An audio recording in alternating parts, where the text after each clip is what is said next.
তিৰুভাৱ তিথিৰ দিনা ঢেকীয়াখোৱা বৰনামঘৰত যথেষ্ট সংখ্যক ভক্তৰ আগমন হৈছে। এটা কথা ক'ব লাগিব যে পূৰ্বতে যিহেতু ক'ভিড নীতি নিয়মে যোৱা বছৰ কোনো ধৰণৰ অনুষ্ঠান আয়োজন কৰা হোৱা নাছিল, কিন্তু এইবাৰ চৰকাৰে যিহেতু যথেষ্ট পৰিমাণে ক'ভিড প্ৰটোকল শিথিল কৰি দিছে আৰু সেইবাবে ইয়াতে যথেষ্ট সংখ্যক ভক্তৰ আগমন হোৱা দেখা পোৱা গৈছে। 425 সংখ্যক এই তিৰুভাৱ তিথিৰ দিনা ঢেকীয়াখোৱা বৰনামঘৰত এতিয়া বৰ্তমানে দিহানাম চলি আছে আৰু আমি পোনপটীয়াকৈ যি মাধৱদেৱে নিজ হাতে স্থাপন কৰা 1450 চনত নিজ হাতে স্থাপন কৰা এই ঢেকীয়াখোৱা বৰনামঘৰত এতিয়া উলহ মালহে পালন কৰা হৈছে তিৰুভাৱ তিথি। আৰু এই তিৰুভাৱ তিথিৰ দিনা আচলতে বহু সংখ্যক ভক্তৰ আগমন হোৱা দেখা গৈছে আৰু সম্পূৰ্ণভাৱে ক'ভিড প্ৰটোকল মানি আজি ইয়াতে কি আছে 425 সংখ্যক তিৰুভাৱ তিথি সেই তিৰুভাৱ তিথি পালন কৰা হৈছে।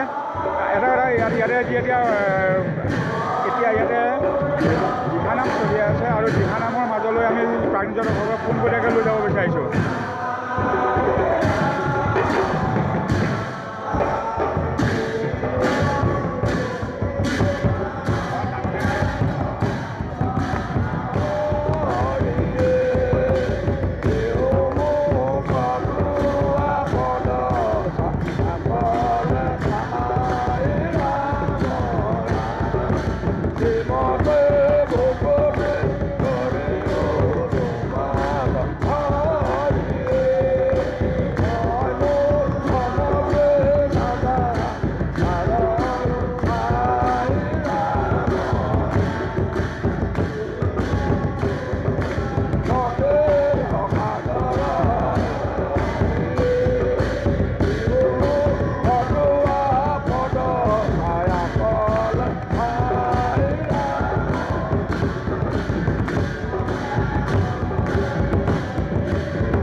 এইটো আসলে 425 সংখ্যক যি আচলতে মাধৱদেৱৰ তিৰুভাৱ তিথি আৰু মাধৱদেৱে নিজ হাতে স্থাপন কৰা ঢেকীয়াখোৱা বৰনামঘৰত এইদৰে আচলতে পুৱাৰে পৰা নাম কীৰ্তন চলি আছে আৰু যথেষ্ট সংখ্যক ভক্তৰ ইয়ালৈ আচলতে আগমন হৈছে।